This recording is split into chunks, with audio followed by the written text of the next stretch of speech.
কিন্নাহারে বিজেপির প্রতিবাদ মিছিল। নানুরে খালাগ্রামে নিখোঁজ নাবালিকার খুনের অভিযোগ তুলে সঠিক তদন্তের দাবি জানিয়ে ও বীরভূমের সিউড়িতে বিজেপি নেতা কর্মীদের ওপর মারধর এবং কোচবিহারের শুভেন্দু অধিকারীর গণভয়ে হামলার প্রতিবাদে বুধবার বিকেলে বিজেপির নেতা কর্মীরা কিন্নাহার লক্ষ্মীতলা মন্দির প্রাঙ্গণ থেকে একটি প্রতিবাদ মিছিল করে বাজার পরিক্রমার মধ্য দিয়ে বাসস্ট্যান্ডে গিয়ে মিছিলটি শেষ হয়। সেখানে বেশ কিছুক্ষণ বোলপুর সাংগঠনিক জেলার বিজেপির নেতা কর্মীরা পথসভার মধ্য দিয়ে বক্তব্য রাখার পর শেষ হয় প্রতিবাদ কর্মসূচি।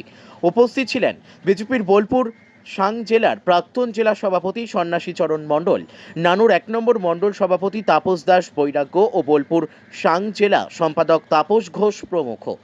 প্রাক্তন জেলা সভাপতি সন্ন্যাসী চরণ মণ্ডল বলেন, এইভাবে বহু নাবালিকাকে ধর্ষিত হতে হয়েছে। গণতন্ত্রহীন পশ্চিমবঙ্গ, সেই গণতন্ত্রহীন পশ্চিমবঙ্গে যাতে গণতন্ত্র ফিরে আসে তার জন্য এই প্রতিবাদ। আপনারা জানেন বা সকলেই জানেন, বেশ কিছুদিন আগে এই নানুর ব্লকে খালা গ্রামে দিশা মণ্ডল নামে এক নাবালিকাকে ধর্ষণ করে নৃশংসভাবে খুন করা হয় এবং তার যে নৃশংস হত্যা, সেই হত্যা যে করেছে তাদের শাস্তির দাবিতে এবং আমাদের পশ্চিমবঙ্গের বিরোধী দলনেতা মাননীয় শুভেন্দু অধিকারী কোচবিহারে যেভাবে নৃশংসভাবে ওনাকে মেরে দেওয়ার যে ছক কষেছিল এবং ওনার যে বুলেট প্রুফ গাড়িকে তছনছ করে দেওয়া হয়, এই পরিপ্রেক্ষিতে আজকের কিন্নাহারে আমাদের এই পথসভা এবং স্ট্রিট কর্নারের আমাদের উদ্দেশ্য ছিল।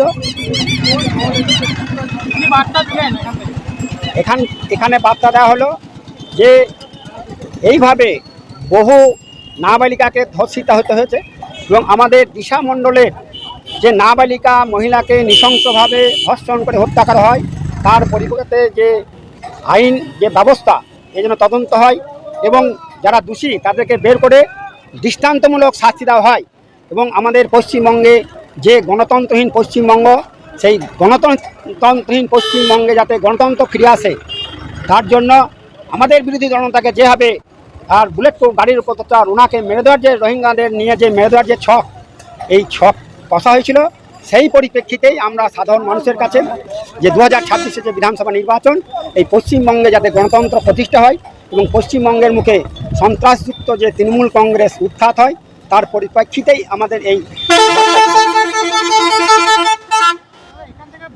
শোনা গেল যে তৃণমূল যে আক্রমণ করেছিল জেলা সভাপতি হাত ভেঙে দেওয়ার, সেখান থেকে আপনাদেরকে হুঁশিয়ারি দিতে দেখা বলছে এমনিতেই ছাগলে কিনা খায়, পাগলে কিনা বলে। সেই জন্য কে কী বলে ভারতীয় জনতা পার্টি তার পরোয়া করে না। তাই ভারতীয় জনতা পার্টি ব্যক্তিস্বার্থ চৈতার্থ করার জন্য প্রতিষ্ঠা হয়নি। আপনারা জানেন, এই ভারতীয় জনতা পার্টির আগে যে জনসংঘ ছিল, ভারতীয় জনসংঘ, সেই জনসংঘ যিনি প্রতিষ্ঠা করেছিলেন এই পশ্চিমবঙ্গকে তিনি রক্ষা করেছিলেন।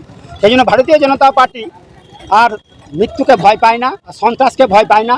পশ্চিম বাংলাদেশ যাতে না হয়, গণতন্ত্রকে প্রতিষ্ঠা করার জন্য ভারতীয় জনতা পার্টির আন্দোলন চলবে।